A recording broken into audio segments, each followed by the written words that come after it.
constant dilemma which every person undergoing a cataract surgery faces these days. So let's roll back a little. Once upon a time, business as usual was often good enough, but it's no more. Where we are going, good enough is dead. In a world where everything is connected, everything is equally excellent, where performance is reaching perfection, science fiction is becoming science facts. In one of the most transformational times in human history, the technology in ophthalmology is growing leaps and bounds. The expectations of the patients undergoing cataract surgery, as it has been rightly said, that sky is the limit, has reached sky high. They totally want to have a spectacle-free best vision. One such factor is astigmatism along with cataract. Astigmatism occurs when cornea is curved unevenly, shaped more like a football rather than a basketball, so light passing through this surface and the cataractous lens is not properly focused on the retina, leading to a blurred vision and an unhappy patient.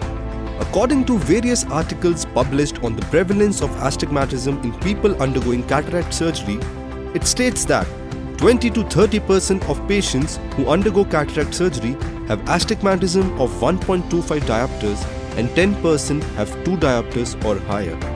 There has been an evolution in various types of IOLs since the discovery, and to tackle this problem, toric IOLs were introduced. Cataract surgery in small pupil, followed by implantation of toric IOL, poses a challenge for an ophthalmologist.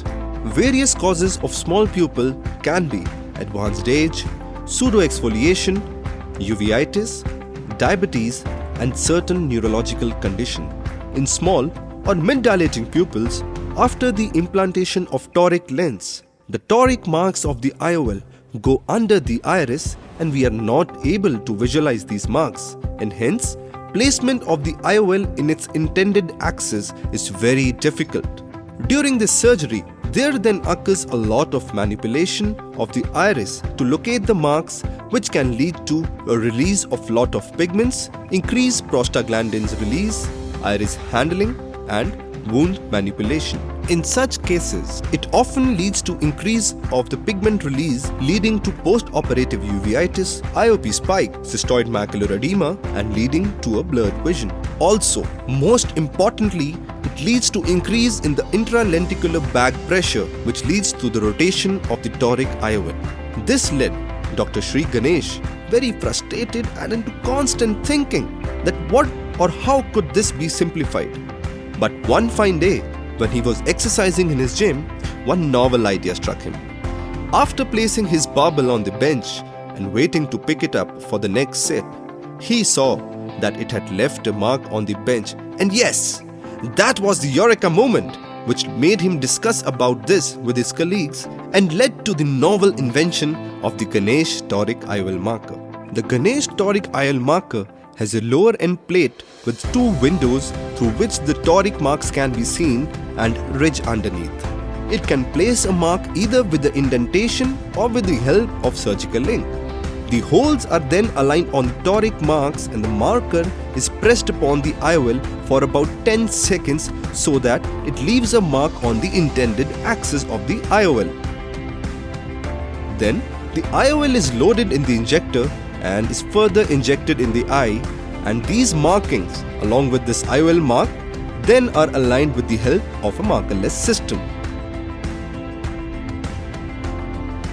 After performing successfully phacoemulsification in this case, we demonstrate the use of toric IOL marker for the placement of the toric lens.